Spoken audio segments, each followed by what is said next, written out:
할렐루야, 아멘. 할렐루야. 아멘. 복되고 거룩한 주님의 날입니다. 주님 앞에 예배드리기 위해 주의 보좌 앞에 나오신 여러분들 주님의 이름으로 환영합니다. 이제 우리 다 함께 자리에서 일어나셔서 우리 마음과 뜻과 정성을 다해서 영과 진리로 아버지 하나님께 예배드리겠습니다.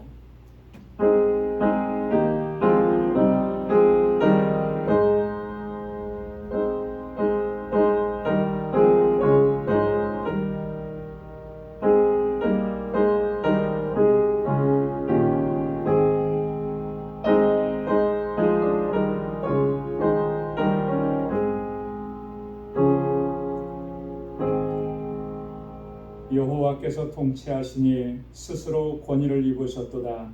여호와께서 능력을 입으시며 뛰셨으므로 세계도 견고히 서서 요동치 아니하도다. 주의 보좌는 예로부터 견고히 섰으며 주는 영원부터 계셨나이다. 높이 계신 여호와의 능력은 많은 물소리와 바다의 큰 파도보다 위대하시니이다. 여호와여, 주의 증거하심이 확실하고 거룩함이 주의 집에 합당하여 영구하리이다. 아멘. 자비하시고 은혜가 풍성하신 여호와 하나님 아버지, 지난 한 주간도 저희들을 은혜 가운데 지켜주시고 오늘도 거룩하고 복되게 구별하신 주님의 날, 주님의 존전으로 우리의 발걸음을 인도해 주시며 하나님의 베푸신 그 은혜, 그 놀라운 평강을 기억하며 하나님 앞에 감사의 예배를 드리게 하시니 주님 고맙습니다.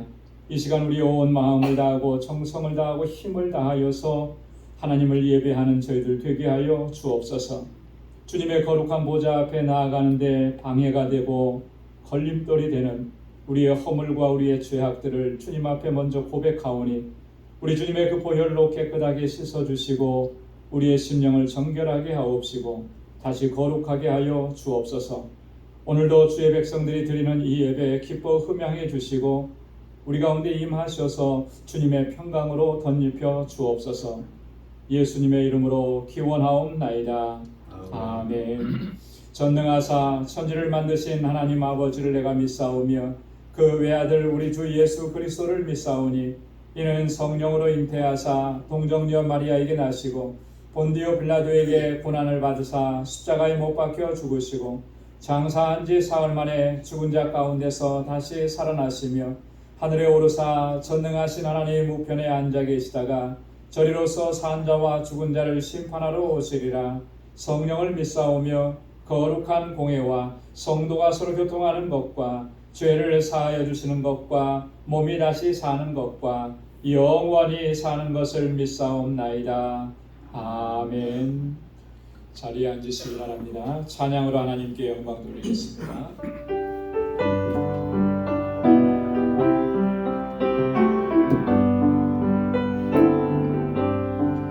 내 영혼이 은총이로 중한 죄를 엎어오니 슬픔 많은 이 세상도 전국으로 와하노라. 할렐루야 할렐루야 찬양하세. 내 모든 죄 사함받고 아멘. 주 예수와 동행하니 그 어디나 하늘나라. 주 얼굴 주의 얼굴 내 비난에 멀리 배도 하늘나라. 내 맘속에 이루어지니 날로 날로 가깝도다. 아멘. 할렐루야 찬양하세. 내 모든 죄 사함받고 주 예수와 동행하니 그 어디나 하늘나라. 높은 산 높은 산이 거친 들이 좋아하니라. 큰 거리다 내 주 예수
너희만 가지고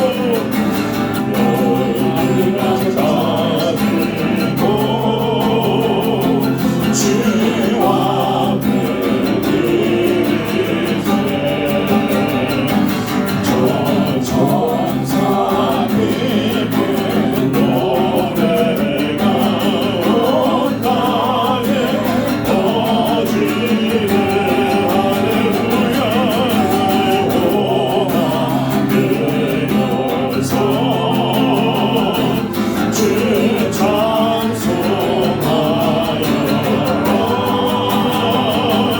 온 백성 죄를 속하신 마라게 하겠으.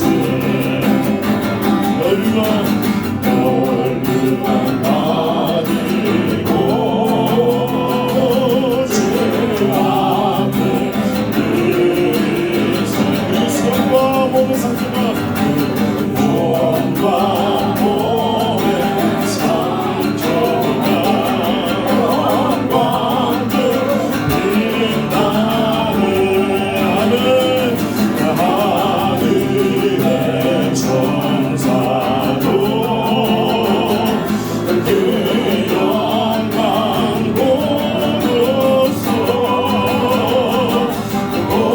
고난의 신비 알고자 눈을 보아노라. 너희가 가지고 너희만 가지고 주 앞에 드리세. 온 세상 전쟁 그치고 잡혀가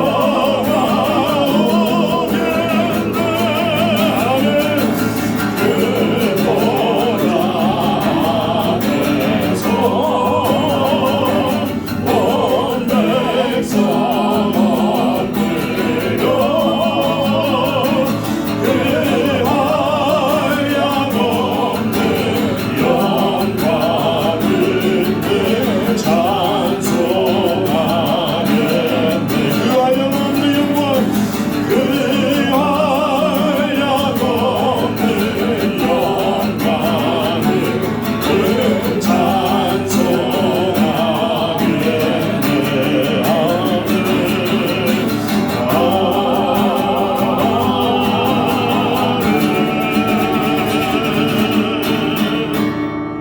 아멘. 자리에 앉으시기 바랍니다.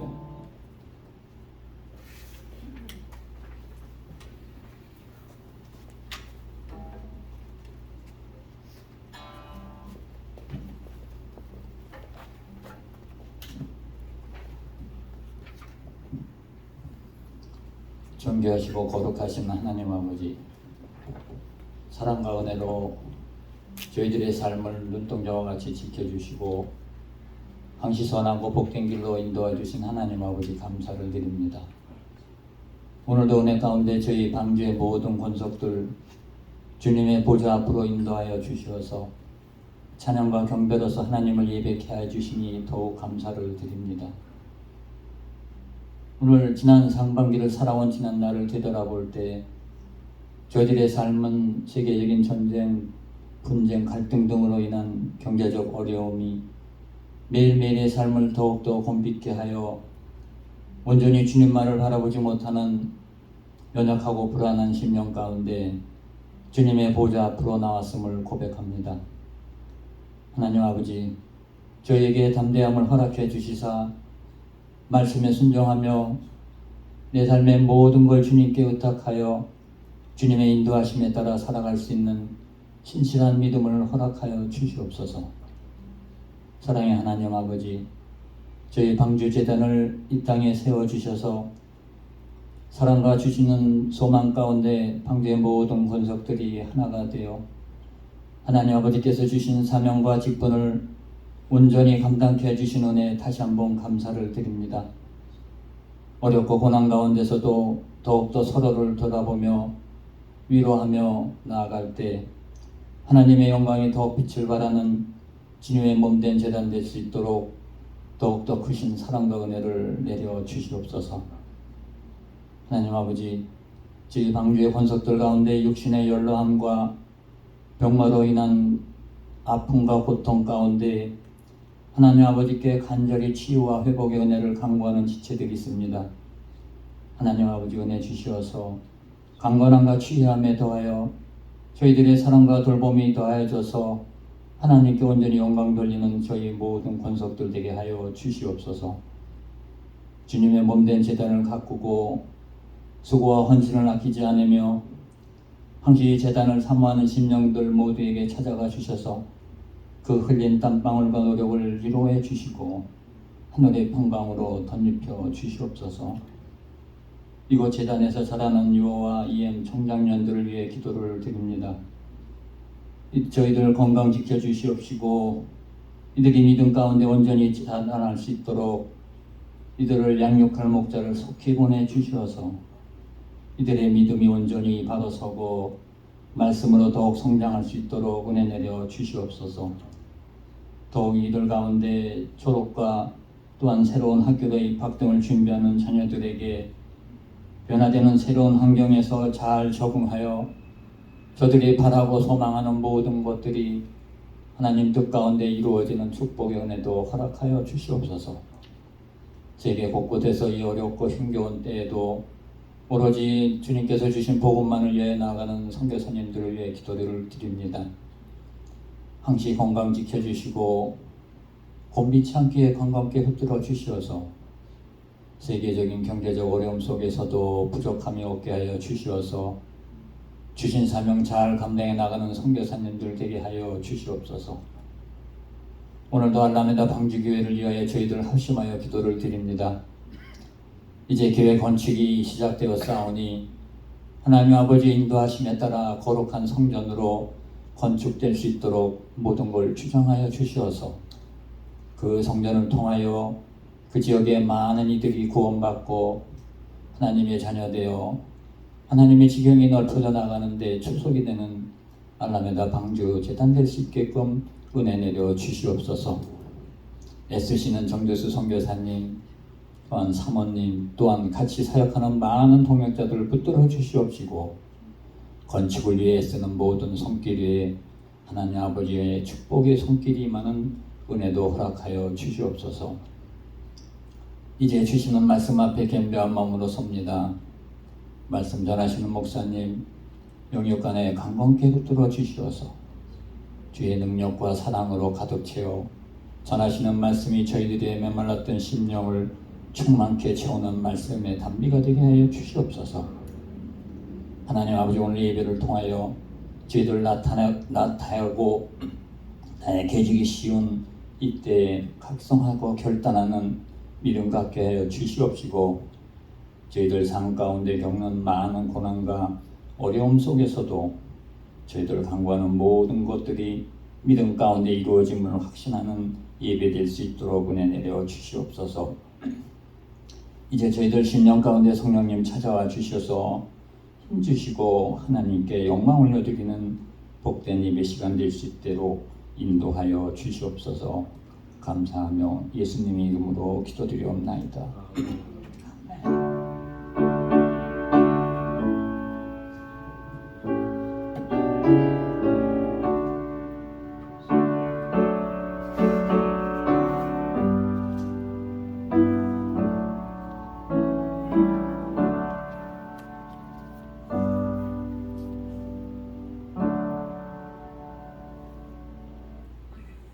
이 시간에 성찬 예식 거행하도록 하겠습니다. 찬송 285장 1절과 4절 부르시면서 성찬 예식 진행합니다. 성찬위원들께서는 준비해 주시기 바랍니다.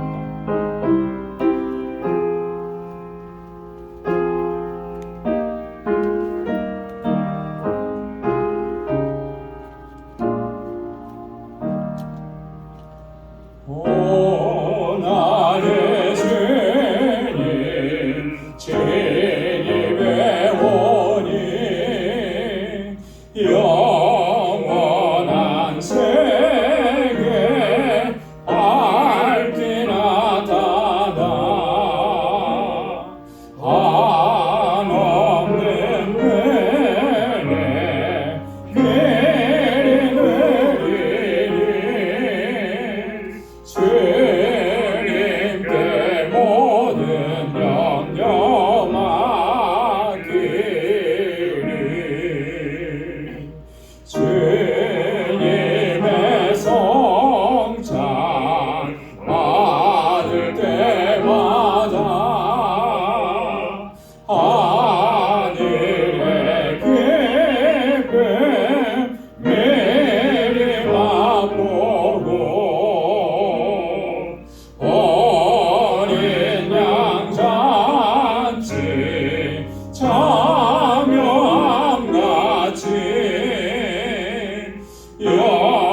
오늘 우리에게 주시는 성찬의 말씀 제가 봉독하겠습니다.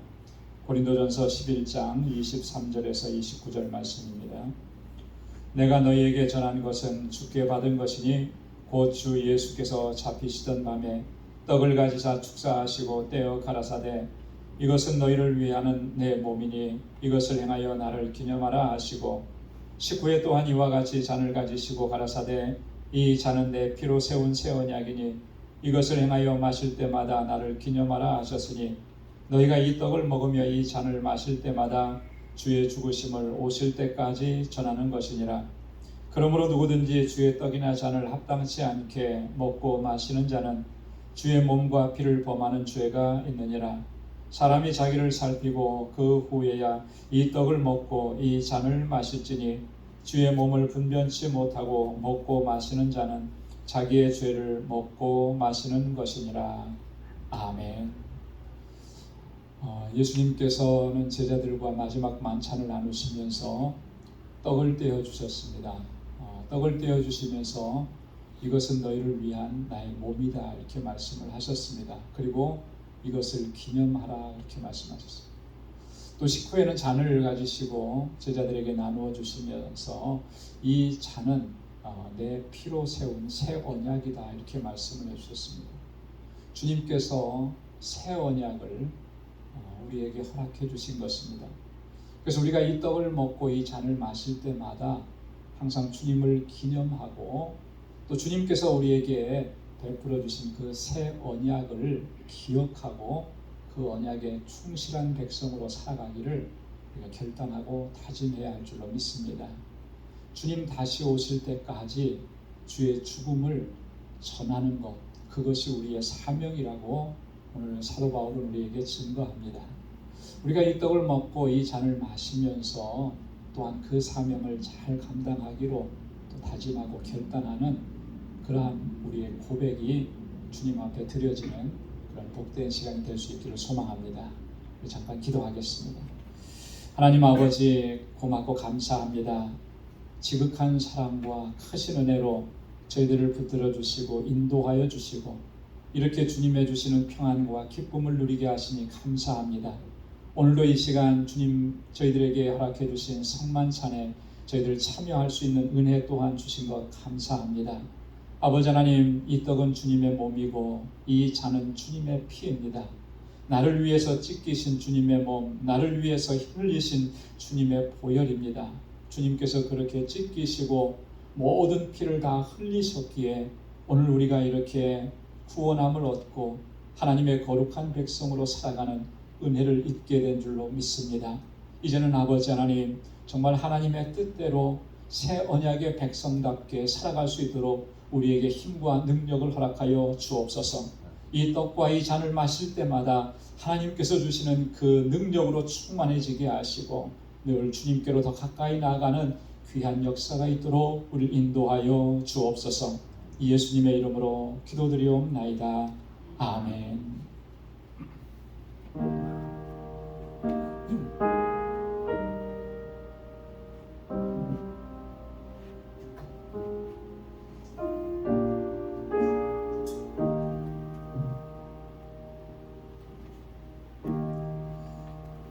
이 떡은 주님께서 나를 위해서 찢기신 주님의 몸이고 이 잔은 주님께서 나의 허물과 죄악들을 씻으시기 위해서 흘리신 주님의 보혈입니다.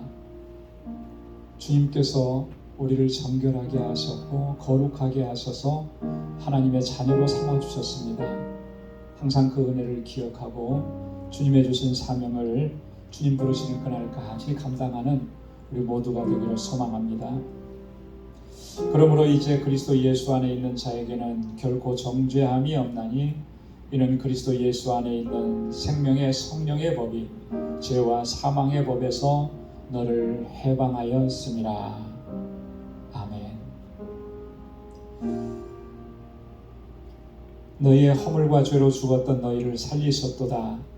그때에 너희가 그 가운데서 행하여 이 세상 풍속을 쫓고 공중의 권세 잡은 자를 따랐으니 곧 지금 불순종의 아들들 가운데 역사하는 영이라. 전에는 우리도 다 그 가운데서 우리 육체의 욕심을 따라 지내며 육체와 마음에 원하는 것을 하여 다른 이들과 같이 본질상 진노의 자녀이었더니 긍휼에 풍성하신 하나님이 우리를 사랑하신 그 큰 사랑을 인하여 허물로 죽은 우리를 그리스도와 함께 살리셨고 은혜로 구원을 얻은 것이라. 아멘.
기도하겠습니다. 자비로우시고 은혜로우신 아버지 하나님, 오늘도 우리에게 허락해 주신 이 성만찬의 은혜가 우리의 삶을 풍요롭게 하시고 주님의 능력으로 충만하게 채워주시고 하나님께서 주신 사명을 온전하게 감당할 수 있는 권능으로 역사하여 주옵소서. 주님 오시는 그날까지 주의 주심을 전하는 것, 그것이 우리에게 주신 사명이고 우리가 감당해야 할 일임을 다시 한번 깨닫게 해주셔서 감사합니다. 나를 구속하신 그 은혜, 그 사랑, 그 놀라우신 역사를 이제는 만방 가운데 선포하고 증거하며 그렇게 하나님의 뜻을 행할 수 있는 우리 방주의 권속들 되게 하여 주옵소서. 감사하옵고 예수님의 이름으로 기도드리옵나이다. 아멘. 찬송 493장 1절 4절 보시겠습니다.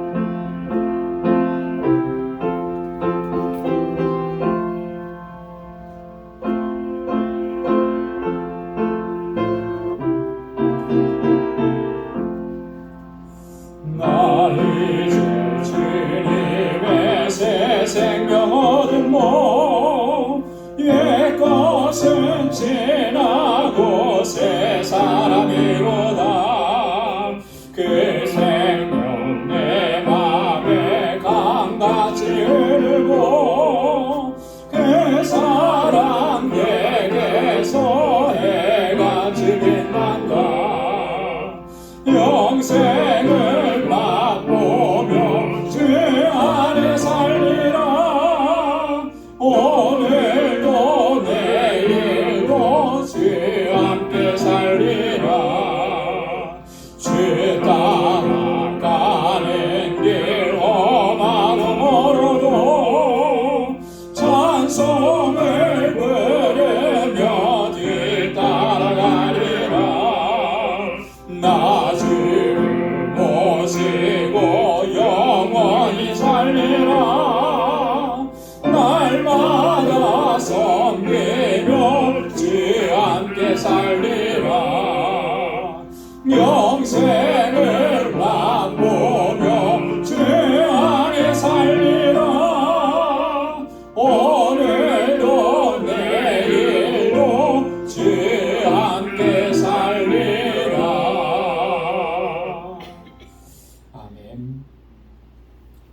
오늘 이 시간 우리에게 주시는 하나님의 말씀, 신명기 제10장 12절에서 마지막 22절까지 말씀입니다.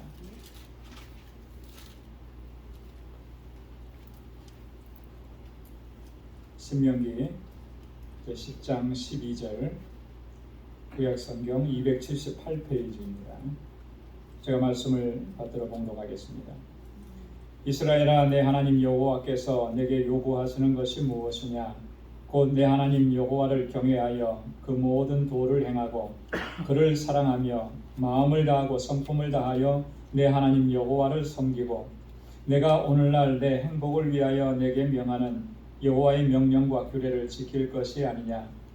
하늘과 모든 하늘의 하늘과 땅과 그 위의 만물은 본래 내 하나님 여호와께 속한 것이로되 여호와께서 오직 내 열조를 기뻐하시고 그들을 사랑하사 그 후손 너희를 만민 중에서 택하셨음이 오늘날과 같으니라. 그러므로 너희는 마음의 할례를 행하고 다시는 목을 곱게 하지 말라. 너희의 하나님 여호와는 신의 신이시며 주의 주시요 크고 능하시며 두려우신 하나님이시라.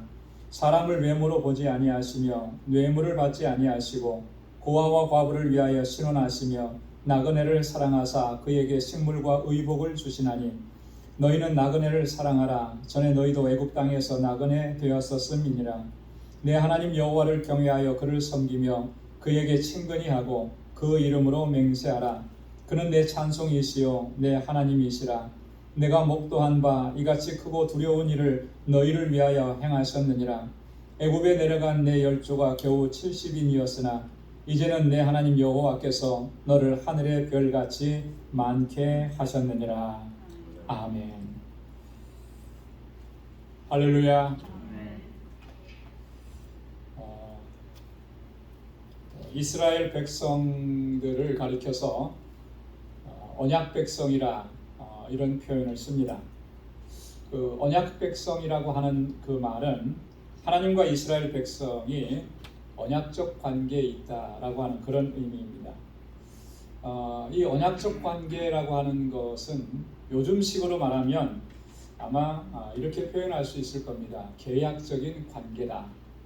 계약적인 관계다. 우리가 살아가는 삶 속에는 여러 가지 그런 계약들이 존재합니다. 직장에 들어갈 때는 회사와 어떤 계약 관계가 맺어지고요. 그리고 우리가 집을 구입하거나 렌트하거나 할 때도 항상 계약이 있죠. 그래서 계약서에 의해서 거기에 사인을 하고 또 그 계약 조건들을 충실하게 지킬 것을 약속을 합니다. 은행에 융자를 받을 때도 다 그런 조건들이 다 있고 그런 관계가 형성이 되는데 아마 그런 관계와 좀 유사한 관계, 이 언약적 관계라. 하나님께서 이스라엘 백성들을 자기 백성으로 삼아 주실 때 언약을 맺어 주셨기 때문에 언약 백성이라 이렇게 이야기하는 것입니다. 성경에 보면 하나님께서는 이 언약에 대해서 항상 신실하셨습니다. 그래서 모세는 그렇게 얘기했죠. 하나님은 신실하신 하나님이시라. 그를 사랑하고 그 계명을 지키는 자에게는 천대까지 언약을 이행하시며 인애를 베푸신다.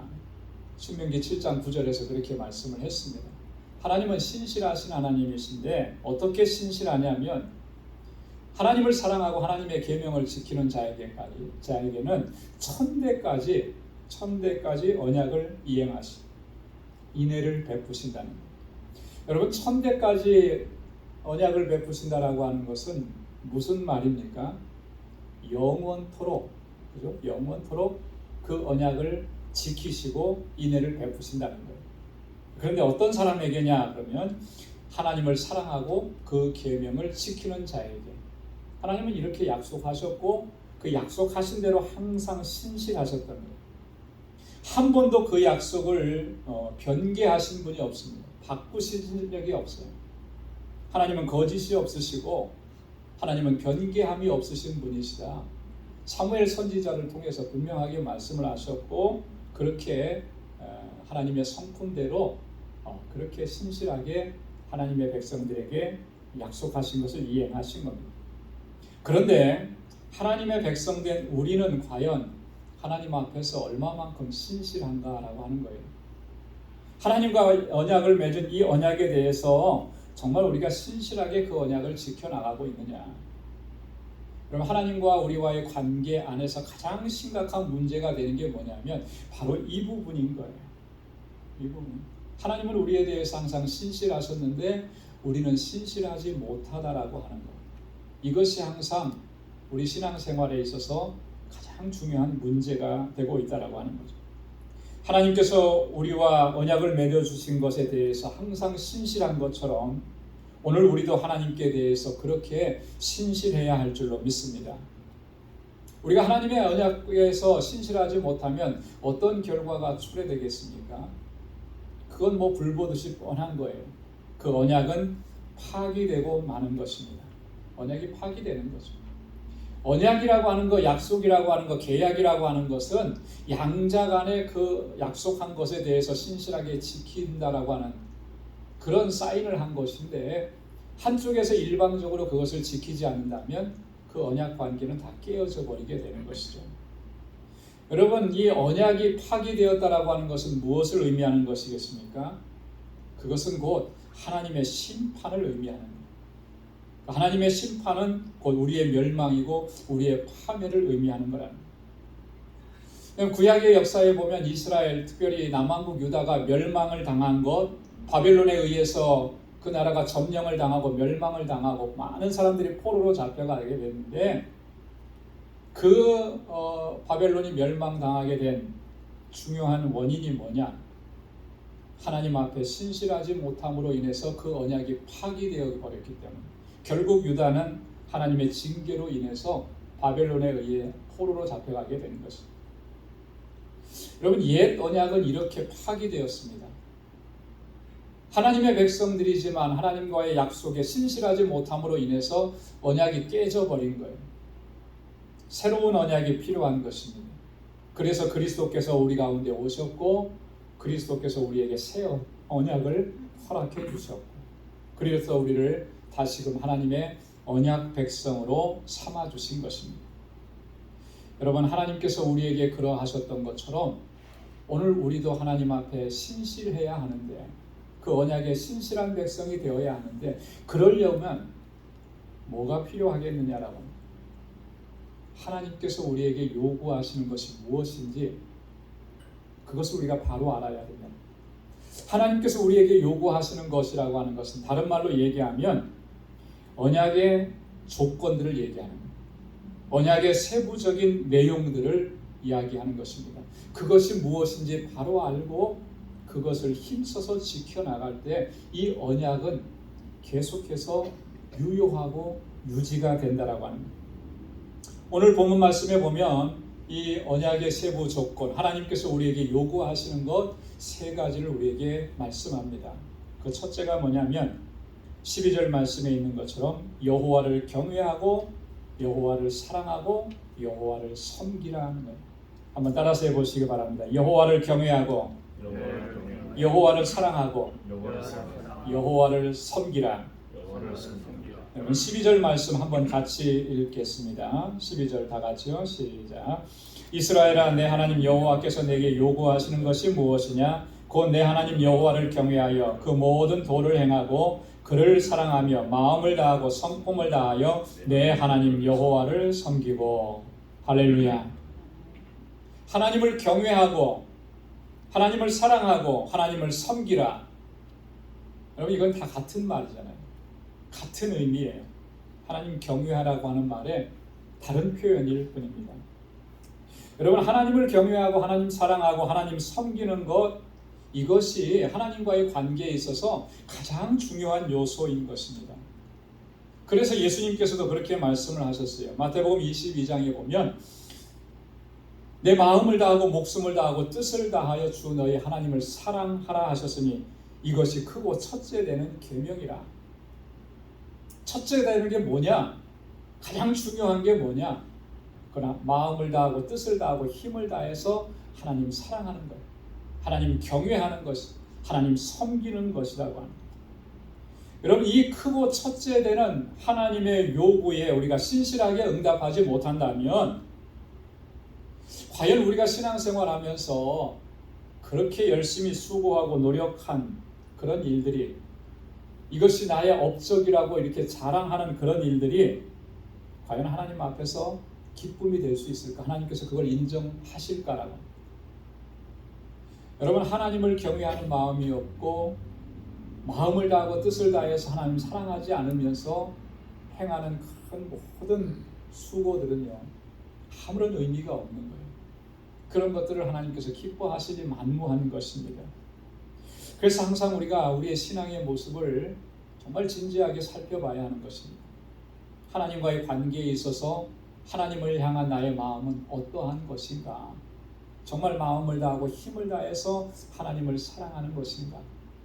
여러분, 이것이 없으면 하나님과 우리와의 관계는요, 정말 이 사상 누각과 같은 거예요. 모래 위에 세워진 집과 같아요. 겉으로 볼 때는 정말 아름답고 멋있고 훌륭하게 신앙생활 잘하는 것 같은데 그것이 모래 위에 세워졌습니다. 진실하게 하나님을 경외함이 없고 마음을 다해서 하나님을 사랑하는 것이 없어요. 그것은 조그만 시련 앞에서도 금방 무너질 수밖에 없게 된다라고 합니다. 그래서 항상 우리가 우리를 점검해 봐야 되는 거, 내가 마음을 다하고 힘을 다해서 하나님 사랑하고 하나님 경외하고 또 그렇게 하나님을 섬기고 있느냐라고 하는 것입니다. 여러분, 그러면 정말 하나님 경외하고 사랑하고 섬긴다라고 하는 것은 구체적으로 무엇을 의미하는 것인가? 어떻게 하는 것이 하나님 사랑하는 것인가?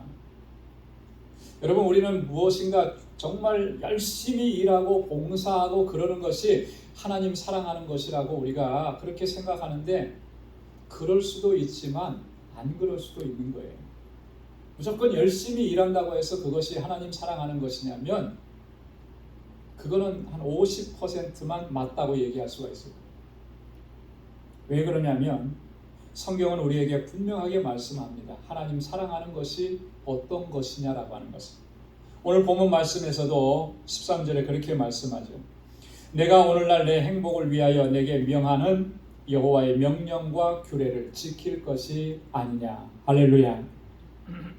여러분, 하나님의 명령과 규례를 지켜 행하는 것, 그것이 곧 하나님을 사랑하고 하나님을 경외하고 하나님을 섬기는 것이라는 것을 오늘 모세를 통해서 우리에게 분명하게 말씀을 해주시는 거예요.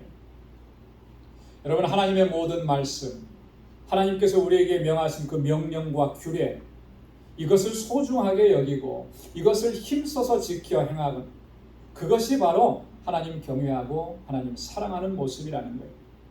그래서 예수님께서도 이렇게 말씀을 하셨습니다. 요한복음 14장 21절에 나의 계명을 가지고 지키는 자라야 나를 사랑하는 자니 나를 사랑하는 자는 내 아버지께 사랑을 받을 것이요 나도 그를 사랑하여 그에게 나를 나타내리라. 여러분, 어떻게 하는 사람이 주님을 사랑하는 사람이라고 얘기했습니까? 나의 계명을 가지고 지키는 자라야. 주님께서 말씀하신 것을 소중하게 여기고 그 말씀대로 살아가려고 힘쓰는 사람, 그 사람이 바로 주님을 사랑하는 사람이다, 이렇게 말씀하십니다. 사도 요한도 요한일서 5장 3절에서 분명하게 이 사실을 반복해서 우리에게 증거합니다. 하나님을 사랑하는 것은 이것이니 우리가 그의 계명들을 지키는 것이니라. 한번 따라서 해보시기 바랍니다. 하나님을 사랑하는 것은 이것이니 우리가 그의 계명들을 지키는 것이라. 바로 이거예요. 하나님 사랑하는 건 뭐냐? 하나님께서 나에게 말씀하신 것이 무엇이고 내게 명령하신 것이 무엇인지 거기에 우리의 모든 관심의 초점을 맞추고 그 말씀하신 대로 명령하신 대로 지켜서 행하기를 힘쓰는 것, 그게 하나님 사랑하는 것. 여러분, 이스라엘의 두 번째 왕이었던 다윗, 그는요 누구보다도 하나님을 사랑하고 하나님을 경외했던 인물입니다. 그래서 다들 신앙적으로 다윗을 닮아가려고 해요. 다윗이 쓴 시편들을 보면 그가 얼마나 하나님을 사랑하고 사모하고 경외했는지를 우리가 어렵지 않게 발견할 수가 있습니다. 그런데 이렇게 하나님을 사랑하고 사모했던 이 다윗에게서 또 한 가지 중요한 사실을 발견할 수가 있습니다. 그게 뭐냐면 그가 하나님의 말씀과 하나님의 율례, 하나님의 법도를 얼마나 소중하게 여겼는가, 그리고 그것을 지켜 행하려고 얼마나 몸부림치며 힘썼는지를 우리가 발견할 수 있다라고 하는 거죠. 시편 17편 4절에 보면 나는 주의 입술의 말씀을 쫓아 스스로 삼가서 강포한 자의 길에 행치 아니하여 싸우며 나의 걸음이 주의 길을 굳게 지키고 실족하지 아니하였나이다. 이렇게 고백합니다. 주의 입술의 말씀을 쫓아서 스스로 삼가했다. 하나님의 입을 통해서 말씀해 주신 그 말씀대로 내가 나 자신을 다스리고 절제하고 주의하고 조심하고 그렇게 말씀에 순종하면서 살기를 힘썼다라고 합니다. 시편 18편 20절에서 22절 말씀에도 보면 여호와께서 내 의를 따라 상 주시며 내 손의 깨끗함을 쫓아 갚으셨으니 이는 내가 여호와의 도를 지키고 악하게 내 하나님을 떠나지 아니하였으며 그 모든 규례가 내 앞에 있고 내게서 그 율례를 버리지 아니하였음이로다. 하나님께서 내게 이 놀라운 은혜를 주셨는데 돌이켜 보니까 하나님께서 나에게 이런 은혜를 주신 것은 한 가지더라는 거예요. 내가 여호와의 도를 지키고 하나님의 규례와 명령을 내 앞에 두고 그 율례를 버리지 않고 그 율례를 떠나지 아니하였더니 하나님께서 나에게 이런 은혜를 주셨더라. 여러분, 다윗의 삶은요, 그 중심이 항상 이 하나님의 말씀에 있습니다. 하나님의 명령, 하나님의 계명에 있었던 거예요. 어떻게 하면 이 말씀대로 내가 순종하면서 살까? 여기에 그의 삶의 초점이 맞춰져 있다. 여러분, 그것이 바로 하나님을 사랑하는 것이고 하나님을 경외하는 것이고 하나님을 섬기는 거예요. 다른 게 하나님 섬기는 게 아닙니다.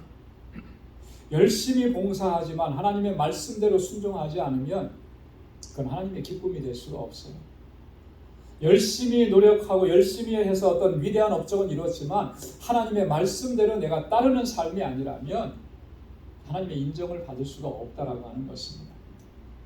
정말 나의 삶이 말씀을 중심에 두고 살아가는 것, 하나님의 계명을 가장 소중하게 여기는 것, 그것을 늘 살피고 또 말씀대로 순종하면서 하나님께 영광 돌리는 저와 여러분들이 될 수 있기를 소망합니다. 자, 두 번째로는 이 하나님의 언약 조건이 뭐냐면 15절과 16절에서 이렇게 말씀합니다. 마음에 할례를 행하고 다시는 목을 곧게 하지 말라. 여호와께서 오직 내 열조를 기뻐하시고 그들을 사랑하사 그 후손을 너희를 만민 중에서 택하셨으니 오늘날과 같으므로 그러므로 너희는 마음에 할례를 행하고 다시는 목을 곧게 하지 마라. 이렇게 단단하게 경고하셨습니다. 여러분, 하나님께서 이스라엘 백성들에게 대해서 항상 염려하시고 걱정하셨던 것이 한 가지 있었던 것을 우리가 알 수 있습니다. 그건 뭐냐면 이스라엘 백성들이 그 마음이 높아지고 목이 곧은 백성이 되는 것, 하나님께서 그걸 가장 염려하신 거예요. 그래서 신명기 8장 14절에 보면은 두렵건대 내 마음이 교만하여 내 하나님 여호와를 잊어버릴까 하노라. 하나님 이렇게 염려하신 거예요. 내 마음이 높아지고 교만해져서 하나님을 잊어버릴까? 하나님의 무엇을 잊어버리는 것이겠습니까? 하나님께서 베푸신 은혜, 하나님께서 베푸신 그 사랑, 그것을 잊어버리고 스스로 내가 잘나서 내가 똑똑해서 이와 같은 성과를 이룬 것처럼 자기를 자랑하면서 하나님의 영광을 가리게 돼요. 그렇게 하나님에게서 떠나버릴까? 하나님 그것이 늘 염려였다, 이렇게 말씀을 하시는 거예요. 여러분, 하나님께서 우리에게 은혜를 베푸시는 데는요, 다 우리가 하나님의 은혜를 사모하는데 하나님께서 우리에게 은혜를 베푸시는 데는요, 분명하고 뚜렷한 한 가지 원칙이 있습니다. 그 원칙을 우리가 바로 잘 알아야 해요. 그 원칙이 뭐냐면 하나님은 목이 곧은 백성에게는, 교만한 자에게는 결코 은혜를 주시지 않는다라고 합니다. 하나님께서 은혜 주시는 사람은 어떤 사람이냐면 언제나 겸손하게 겸비하게 하나님의 긍휼을 구하는 사람, 그 사람에게 은혜를 주신다라고 합니다. 여러분, 이 원칙은 변함이 없습니다. 그래서 야고보도 그렇게 기록을 했습니다. 야고보서 4장 6절에 보면 하나님은 교만한 자를 물리치시고 겸손한 자에게 은혜를 주시느니라. 할렐루야. 마음이 교만한 자, 목이 곧은 백성은 하나님께서 어떻게 하신다 그랬습니까? 물리치신다 그랬어요. 은혜 받을 자격이 없는 거예요. 하나님께서 물리치시면 어디 가서 은혜를 누리고 어디 가서 복을 누리겠습니까? 그럴 수 없는 거죠. 하나님께서 은혜 주시는 사람은 겸손한 자에게, 겸손한 자. 그렇기 때문에 우리가 항상 우리 마음이 높아지지 않도록, 교만해지지 않도록 목이 곧은 백성이 되지 않도록 우리가 항상 주의하고 조심해야 되는 거예요. 그렇지 않으면 하나님께서 물리쳐 버리십니다. 하나님께서 물리치셨다라고 하는 것은 그것 곧 멸망을 의미하는 것이죠. 교만한 자는 내가 물리치리라. 여러분, 이스라엘의 남왕국 유다의 13번째 왕이었던 히스기야라고 하는 왕이 있습니다. 우리가 잘 아는 왕이죠. 이 히스기야는 정말 하나님께로부터 특별한 은총을 받았던 사람이잖아요. 나라가 위태로워졌을 때 하나님께서 능력을 베푸셔서 그 나라를 구원해 주셨습니다. 아수르라고 하는 이 나라가 남왕국 유다를 공격해 왔고 예루살렘 성을 포위했습니다. 어마어마한 군대로 18만 5천이나 되는 군대로 예루살렘 성을 겹겹이 포위했습니다. 이렇게 시간만 조금 지나가면 예루살렘 성은 함락될 수밖에 없는 그런 위기 상황입니다. 그때 히스기야는 하나님 앞에 나아가서 정말 간절하게 기도했고요. 그 기도에 하나님께서 응답해 주셨습니다. 이스라엘은 그 손 하나 까딱하지 않았는데 하나님께서 주의 사자들을 보내셔서 그 18만 5천의 아수르 군대들을 다 물리쳐 주신 거예요. 놀라운 기적을 경험했던 것이죠. 뿐만 아니라 히스기야 개인적으로도 마찬가지였습니다. 그가 병에 걸려 죽게 되었을 때 그가 하나님 앞에 나아가서 얼마나 간절하게 기도합니까?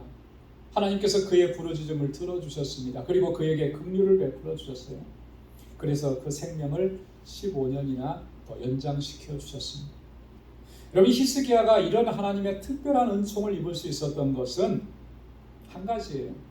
그가 늘 겸비한 마음으로 하나님의 은혜를 구하고 하나님의 구원하심을 갈망했기 때문에 하나님께서 그에게 은혜를 베풀어 주신 겁니다. 그런데 히스기야의 이 마음이 변하기 시작한 거예요. 그 놀라운 은혜를 누리고 그 놀라운 축복을 받고 난 이후에 그의 마음이 변했다라고 합니다. 하나님의 은혜를 쉽게 잊어버렸습니다. 그리고 그의 마음이 교만해졌습니다. 그리고 자기를 자랑하고 자기를 드러내기 시작하는 거예요. 마치 지금 누리고 있는 이 모든 것들이 자기가 잘해서 그렇게 한 것인 것처럼 바벨론의 사신들이 왔을 때 그걸 다 내 보여주는 거죠. 자랑하니까 군기고도 다 열어서 보여주고 우리에겐 이런 신무기가 있다. 보물 창고도 열어서 나는 이만큼 이렇게 많은 풍부한 것들이 있다. 자랑한 거예요. 이 일의 결과가 어떻게 나타났습니까? 결국 하나님께서 이스라엘을 남왕국 유다를 심판하셨던 거예요. 이사야 39장 6절로 7절 말씀에 보면 하나님께서 이렇게 선언하십니다. 내 열조가 오늘까지 쌓아둔 것이 모두 바벨론으로 옮긴 바 되고 남은 것이 없으리라. 내가 지금 그거 다 자랑했는데 그거 바벨론으로 다 옮겨질 것이다. 남은 것이 없게 될 것이다. 또 내게서 날 자손 중에서 몇이 사로잡혀 바벨론 왕궁의 환관이 되리라. 바벨론 왕궁의 환관이 될 거다. 내 후손들 중에서. 이런 끔찍한 일, 이런 결과가 결국 이 유다 땅에 임하고 만 것이. 왜 그랬습니까? 하나님의 은혜를 잊어버리고 그 마음이 높아지고 그 마음이 교만해지니까 결국 그렇게 됩니다. 여러분, 그래서 사탄이 우리를 무너뜨리기 위해서 가장 전통적으로 그리고 고전적이고 흔한 방법으로 사용하는 것이 이런 방법인 거예요. 우리의 마음이 높아지도록 만든 거예요. 교만해지도록 만든 것입니다. 하나님의 은혜를 잊어버리도록 만든 거예요. 사탄이라는 자체가 그렇게 해서 하나님의 은혜로부터 떨어져 나갔고 멸망당할 수밖에 없는 존재가 되어버렸기 때문에 그렇게 우리를 유혹하는 것입니다. 여러분, 우리가 항상 주님 앞에 겸손하기를 힘쓸 수 있는 우리 모두가 되기를 소망합니다. 너의 목이 고다지지 않게 하라. 너의 마음에 할 일을 행하라. 이것이 하나님의 언약 조건의 두 번째 조건인 거예요. 그래야만 언약에 신실하신 하나님이 그 약속하신 대로 그대로 이루어 주시는 것을 너희가 경험하고 체험하고 누리게 될 것이라고 하는 말씀인 것입니다. 세 번째 언약 조건은 뭐냐면 18절과 19절에 있는 말씀에 이렇게 기록하고 있습니다. 고아와 과부를 위하여 신원하며 나그네를 사랑하라. 그에게 식물과 의복을 주시나니 너희는 나그네를 사랑하라. 전에 너희도 애국 땅에서 나그네 되었음이니라. 너희 가운데 있는 연약한 지체들을 돌아보라는 것이죠. 사회적으로, 경제적으로, 정치적으로 약한 위치에 있어서 고통당하는 사람들을 외면하지 말고 그들을 적극적으로 돌아보고 사랑하고 그들을 섬기라고 하는 것입니다. 그것이 하나님께서 우리에게 주신 조건이었습니다. 왜냐하면 하나님께서 그 사람들을 신원하시고 하나님께서 그 사람들을 사랑하시기 때문에 그럽니다. 하나님께서 그들에게 필요한 모든 것들을 채워주시기 때문에 하나님의 백성인 우리들도 마땅히 당연히 그렇게 해야 한다라고 하는 것이 하나님의 말씀이라고 하는 것입니다. 여러분, 우리가 이것을 꼭 기억해야 합니다.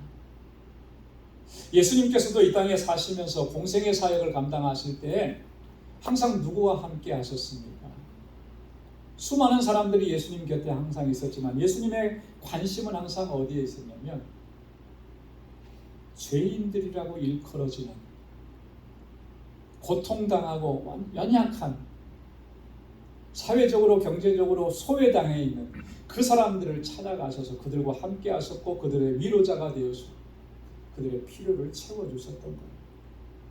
그래서 예수님께서는 당시의 종교 지도자들에게 그런 별명을 얻었죠. 세리와 죄인의 친구로다. 예수님을 비아냥거리면서 조롱하면서 한 말이었습니다. 하지만 이 말은 예수님께서 어떻게 행하셨는지 그것을 단적으로 보여주는 그런 말입니다.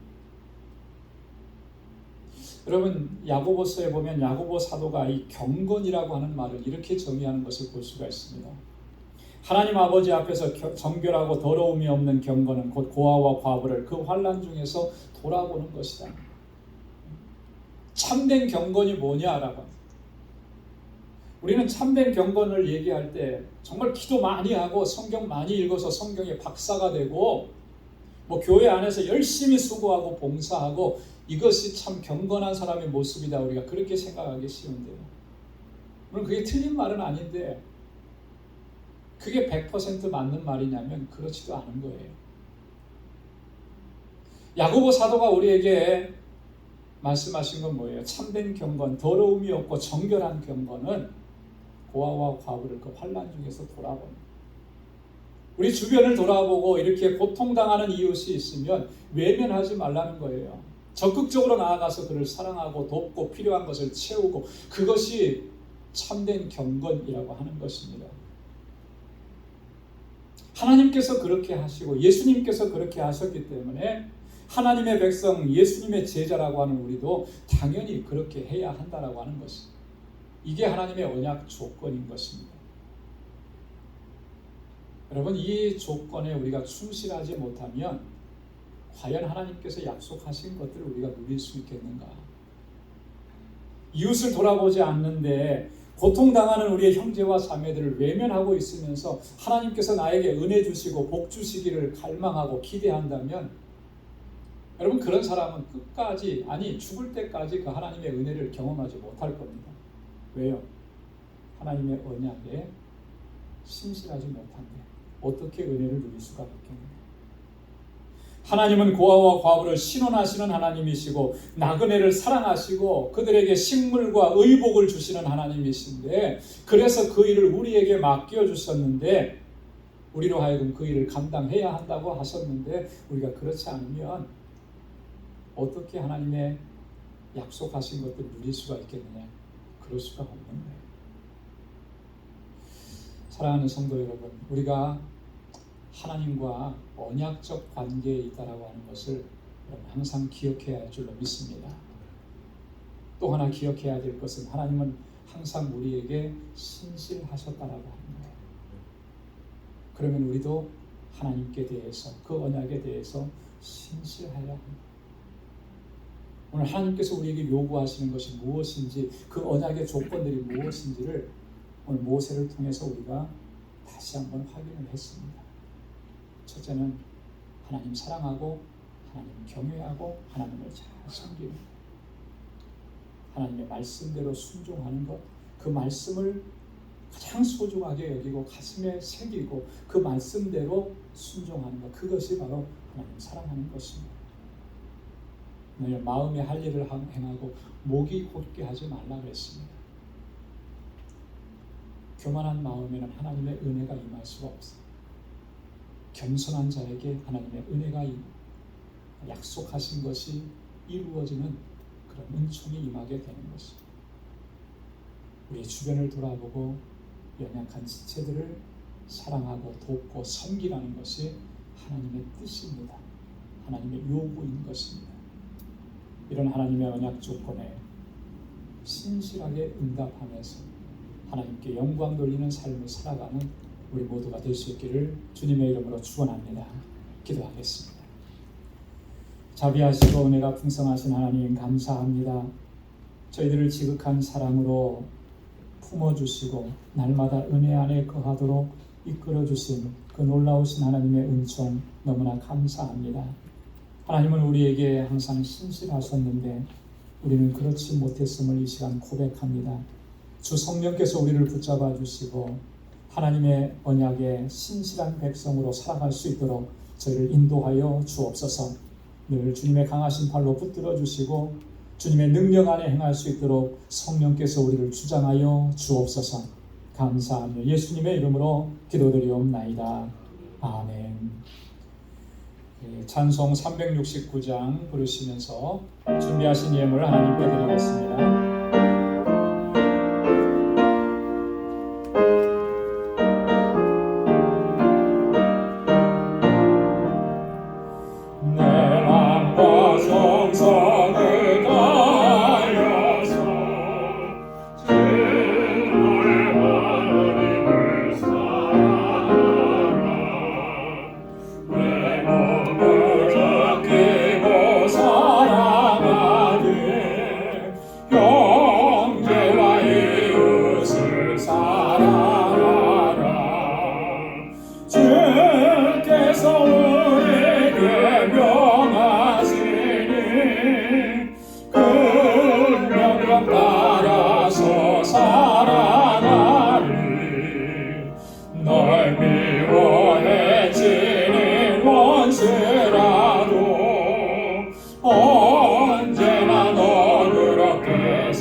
항상 주님을 회방하고 형제를 억울하게 괴롭혔다.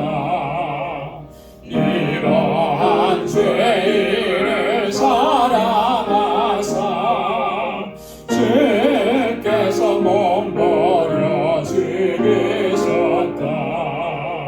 속죄 큰 사랑 받으리고 생명을 다 바쳐 증성하리. 아멘.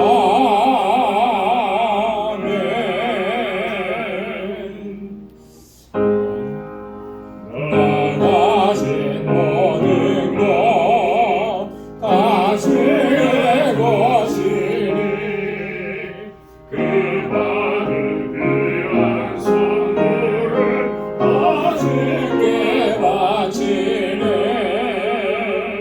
아멘.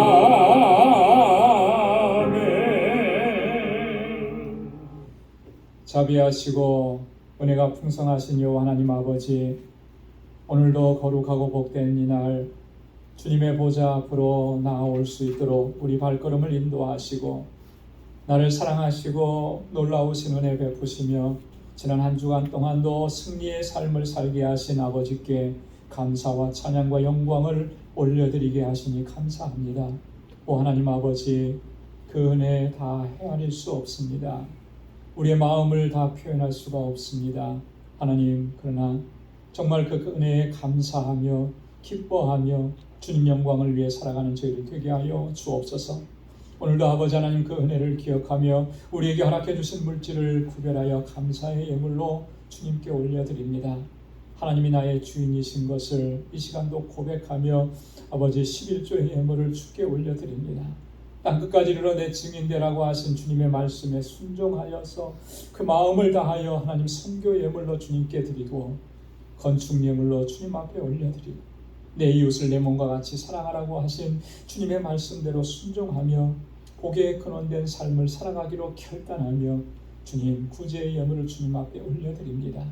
하나님이 모든 예물 속에는 우리의 감사의 마음이 담겨져 있고 은혜에 감격하는 마음이 담겨져 있습니다. 주님의 뜻대로 순종하며 살겠노라는 결단이 담겨져 있습니다. 주님 받아 주옵소서. 아버지, 언제나 하나님 영광을 위해 살아가기에 부족함이 없도록 저희들의 삶을 지켜주시고 나의 삶에 고난과 역경과 환난이 있을지라도 하나님 그것 때문에 좌절하고 낙심하고 주저앉지 않게 하시고 소망의 주님을 바라보며 늘 기뻐하며 감사하며 주님과 동행하는 삶을 살아갈 수 있도록 우리를 붙들어 주옵소서. 아버지 하나님, 우리의 마음이 높아지지 않도록 우리를 다스려 주시고 언제나 주님의 은혜를 사모하고 갈망하며 갈급한 심령으로 겸비하게 주님 앞에 설 수 있도록 은혜 허락하여 주옵소서. 하나님, 축복의 통로가 되는 삶이 되도록 도와주옵소서. 하나님께서 우리에게 허락해 주신 은혜와 복을 이제는 나누며 그렇게 하나님께 영광 돌리는 삶을 살아갈 수 있도록 우리를 주장하시고 인도하여 주옵소서. 아버지 하나님, 이 선교의 예물이 쓰여지는 곳에 하나님의 놀라우신 역사가 일어나는 것, 하나님 목도할 수 있는 그 은혜도 우리에게 허락하여 주옵소서. 아버지 하나님, 오늘도 주님의 몸된 교회에서 구석구석에서 하나님 마음을 다해서 섬기는 그 귀한 종들의 수고와 헌신을 하나님 받아 주옵소서. 또 한 주간의 삶을 향하여 나아갑니다. 주님께서 저들의 삶을 지켜주시고 저희 가정에는 평안을 허락해 주시고 그 손으로 하는 모든 일들이 다 형통하게 하옵시고 하나님 허락해 주신 믿음의 기업들을 든든하게 지켜주셔서 하나님의 영광을 높이 드러내게 하시고 어디에서나 무엇 누구에게나 하나님 예수 그리스도의 이 아름다운 사랑과 은혜를 전하는 복된 삶이 되도록 이 한 주간도 주장하시고 지켜 주옵소서. 감사하옵고 예수님의 이름으로 기도드리옵나이다. 아멘. 우리 전후좌우에 계신 분들과 함께 인사 나누시기 바랍니다. 샬롬, 주님의 평강이 함께합니다. 사랑합니다. 축복합니다. 주의 은혜가 가득한 삶이 되기를 바랍니다. 우리 가까이 찾아가셔서 인사 나눠주시고 축복의 말씀도 전해주시고요. 오늘도 영상으로 예배를 드리시는 우리 모든 교우들 여러분들의 삶 속에도 주님의 은혜와 평강이 가득하기를 바랍니다. 우리 교회 소식을 전해드리도록 하겠습니다. 오늘 2022년 하반기 첫 주일입니다. 벌써 1년의 반이 지나갔어요. 지나온 삶을 돌아보면 참 은혜였다라고 하는 것을 우리가 고백하지 않을 수가 없습니다. 참 여전히 힘들고 여전히 어렵고 또 우리의 삶은 우리를 고통스럽게 하는데 그 가운데서도 하나님 우리를 지켜주셨고 평안을 잃지 않도록 하시고 또 주신 사명을 감당할 수 있도록 이끌어 주셨습니다. 참 감사하고 그래서 이 은혜 또 감사한 일들을 늘 헤아려 봐야 됩니다. 감사를 생각하면 감사할 것이 더 많아집니다. 감사가 풍성해집니다. 그런데 불평과 원망되는 것만 생각하면 모든 게 다 불평스럽고 원망스럽고 짜증이 나요. 감사하면서 하나님께 영광 돌리는 삶이 되고 또 하반기에도 또 끝까지 믿음으로 잘 달려갈 수 있기를 바랍니다. 특별히 여름철이 되면서 많이 우리가 영적으로 해이해지기 쉽습니다. 이럴 때 우리의 마음이 흔들리지 않도록 또 주님 붙잡고 은혜를 사모하고 또 주님께 더 가까이 나아가는 우리 모두가 되기를 소망합니다. 우리 7월 달은 특별한 달인데요. 7월 셋째 주일은 우리 교회 창립주일, 창립기념주일로 지킵니다. 벌써 23년인데요. 창립 23주년 감사주일로 지킵니다. 여러분 위해서 기도해 주시기를 부탁드리겠습니다. 이 선교 소식, 제가 선교사님들이 보내온 선교 편지 주보에 기록해서 카피해서 넣어놨습니다. 여러분 김인선 선교사님, 임상순 선교사님 두 분 다 니카라과에서 사역을 하시는 분들인데 선교 편지 잘 읽어보시고 또 그 안에 기도 제목들이 있으니까 여러분 같이 기도해 주시고, 우리 임상순 선교사님 또 가족들이 코로나로 참 고생하셨었는데 지금 거의 다 회복이 되셔서 감사하게도 다시 사역을 시작하신다고 합니다. 그런데 우리 신유선 선교사님, 김인선 선교사님 사모님 코로나 후유증이 지금 조금 계속되는 것 같아요. 그래서 몸은 좀 많이 회복이 됐는데 기침이 아직도 이렇게 그치지 않아가지고 많이 힘들어하신다고 해요. 그래서 계속해서 기도해 주시기를 부탁드리겠습니다. 우리 7월 친교 봉사는 3구역에서 담당을 해주시면 감사하겠습니다. 7월 목회 일정 참고하시길 바랍니다. 우리 다 함께 자리에서 일어나셔서 마지막 찬양 427장 1절 부르시겠습니다.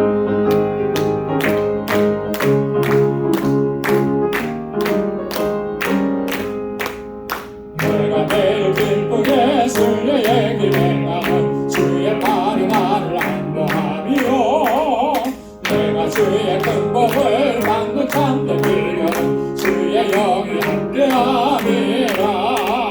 성령이 계시네 할렐루야 함께하시네. 좁은 길을 걸으며 밤낮 기뻐하는 것 주의 영이 함께하니라.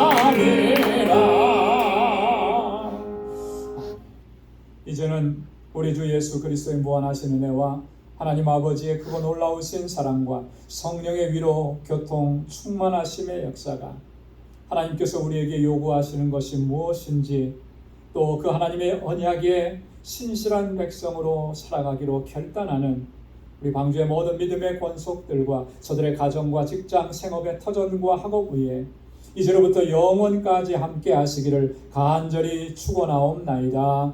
아멘.